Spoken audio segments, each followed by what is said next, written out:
Hello, I'm Game Retainer, and in this video I'll be going over a handful of skills that are worth investing a few points in 7 Days to Die. Let's jump straight in.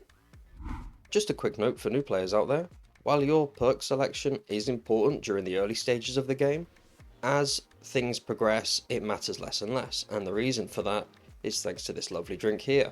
This resets all of your skill points, so you can switch up throughout your playthrough. While it does look quite costly, dukes become pretty easy to get during the mid section of the game, so buying a handful of these is not going to be an issue. This first entry is pretty vague as it depends on your preference, but you should absolutely invest in some form of weapon. Obviously the choice is up to you. In my opinion, early on, spears are fantastic because it means you can keep a little more distance between yourself and any enemies. Also, knives are pretty good because the bone knife is very cheap to make, it's fast swinging, doesn't cost a lot of stamina, and it does inflict bleed damage. So definitely invest in at least one weapons perk. There are also plenty of ranged weapons outside of archery, but during the early stages of the game, you're not going to come across enough ammo to warrant spending skill points in many of these. Up next is an absolute must-have no matter your build type, and that is Parkour. More specifically, Parkour level 2. You will need to reach level 4 in agility in order to unlock this, but I highly recommend getting to at least rank 2 in Parkour. What this does is it increases your jump height by a whole meter. We'll use this little bullseye here as a reference marker for my jump, and as you can see, I can reach sort of the bullseye area. But if I invest just 2 points into Parkour, as you can see, the jump height is significantly increased. This will save you so many times. If you're willing to invest 8 points into agility, you can increase that jump height even more. And you can reduce the chances of getting sprains and broken legs to 0. However, this does come with some kind of negative effect. If you are trying to jump from place to place and you have all 4 points in Parkour, there is a chance that you bump your head. And this might not be the end of the world, but you could end up falling some impressive distances and getting hurt. And while you can't break your legs, if you fought your way up a building only to fall all the way down, it's not particularly fun. Also, with Parkour level 4, most jumps you perform inside, you will bang your noggin on the roof, which has a weird animation that kind of throws you off your stride and knocks you to one side. Which, if you're trying to take on a horde of zombies and you're bobbing from side to side with every jump, it's not ideal. Next on the list is living off the land. This fortitude skill is fantastic. Farming, when done correctly, is one of the best ways to make money in the game. I have made a video about this, I'll link it if I remember, in the top of the screen. Even if you have absolutely no interest in doing any farming whatsoever, you should still buy the first point in living off the land as soon as you can.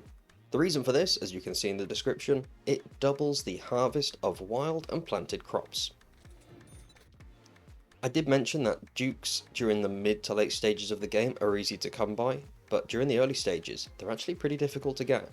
Living off the land doubles the amount of these, and any other flower, like these. It doubles the amount that you get, meaning that instead of getting just 2 dukes, you get 4. Doesn't sound like a lot, but over the course of a day, that will add up very, very quickly. For some reason, just like every other open world game, you seem to start a playthrough with the lung capacity of an 84-year-old smoker. Meaning that every time you run, you need to take a long pause and a sit down to catch your breath, what feels like every few seconds. Cardio is a must-have perk. I'm going to say must-have a lot in this video, I do apologise, but it is truly a must-have perk because it allows you to get away from zombies more efficiently. As you can see there, just rank 1 of this increases your stamina regen by 10% while sprinting. If you are in a sticky situation and you need a quick way out, you run out of stamina, your quick way out becomes a long way out, which could end up with you dead, and well, that's not good, is it? There are a lot of fantastic skills under the intellect tree that are worth investing a few points in. The first one we'll cover is the daring adventurer. This one is great for not only making more money, but also gaining access to better trade items. There is also better barter, and better barter is good. That said, during the early stages of the game, traders aren't going to have many good items in stock, so having a 5% discount on a bunch of crap is kind of irrelevant. It might be useful for you depending on your playstyle, but I think it's much smarter to invest a point in the Daring Adventurer. Just rank 1 of this skill will give you 5% more dukes and access to better trade items. Each progressive rank, while it does require more points in intellect, you get more dukes and even better trade items. With the final rank, you get 2 quest rewards. This applies to every single quest you do, which is phenomenal. Also, again, more dukes and better trade items. This next one is a bit of a 2-in-1. It depends on when you're planning to take your first swig of that lovely Fergit'n elixir. Forge Ahead magazines are required to make all workstations, and once you've read 10 of them, you can make the workbench, which means you can make things like armor and better weapons and all sorts of lovely stuff. As you can see in the description for workstations, there are 2 skills that boost the chances of you finding Forge Ahead magazines. They are Advanced Engineering and Lockpicking. So let's take a look at those. Lockpicking can be good, but as you see in the description here, it only boosts up to crafting level 15. So, unless you're planning to pick every lock, it might be better investing a point into Advanced Engineering. This will give you 15% extra XP from electrical traps, which you're not going to be using early on. However, glue is a must-have, and the forge is something you should get set up as soon as you can. Being able to craft 20% faster can be very handy. We are still hanging around in the intellect section for this next one, and that is Physician. This is one of a handful of skills in the game that requires an investment into its designated tree before you can even put a point in it.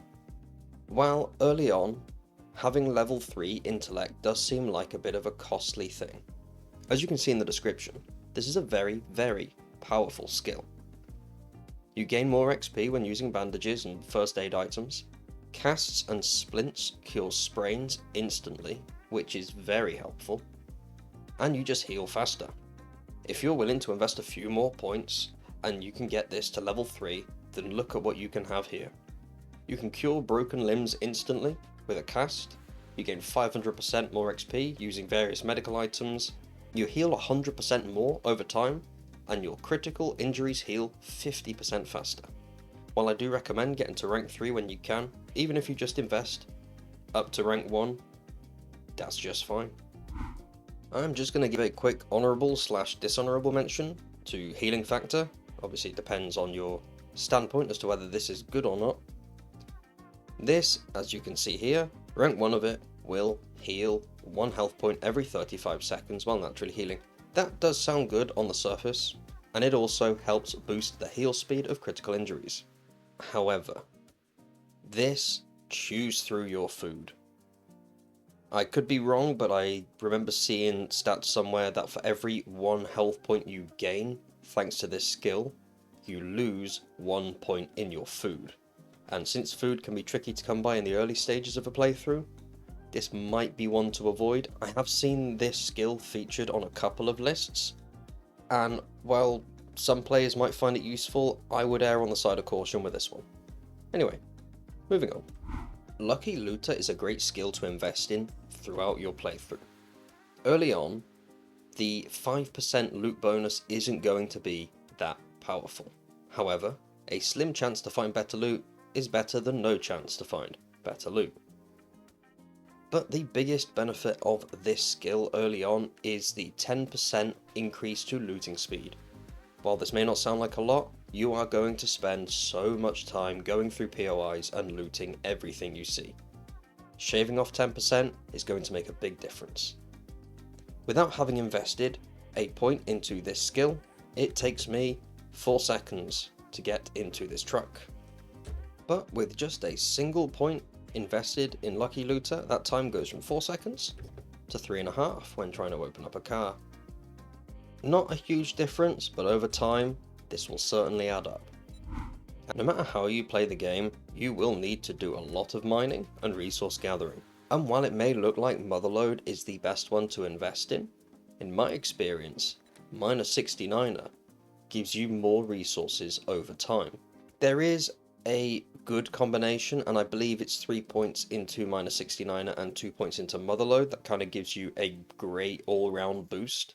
But during the early stages of the game, just investing 1 point or preferably 2 points into -69er makes a huge difference to the amount of resources you get. That is because you don't have to stop constantly because you're out of stamina. I highly recommend throwing 1 point into Grease Monkey as soon as you can. It might not look that good at first glance, especially considering you get offered a bike after completing 10 missions for Trade Direct, but most of the skills in the game are tied to a magazine set, and Grease Monkey is tied to Vehicle Adventure magazines, and Vehicle Adventures means you can craft better vehicles. Completing this set early on is great. The faster you can get from A to B, the faster you can loot and get more done in a day. So consider throwing 1 point into Grease Monkey early on in your playthrough. So I hope you found this video interesting. There are loads of great skills to invest in this game. So if you disagree with me or you think there are others that belong on the list, you're probably not wrong. A lot of it is down to preference and opinion. These skills featured in this list were based off my own experience and the experience of others that I know, and by reading various Reddit threads and all sorts of other stuff. With that said, I hope to catch you in the next video.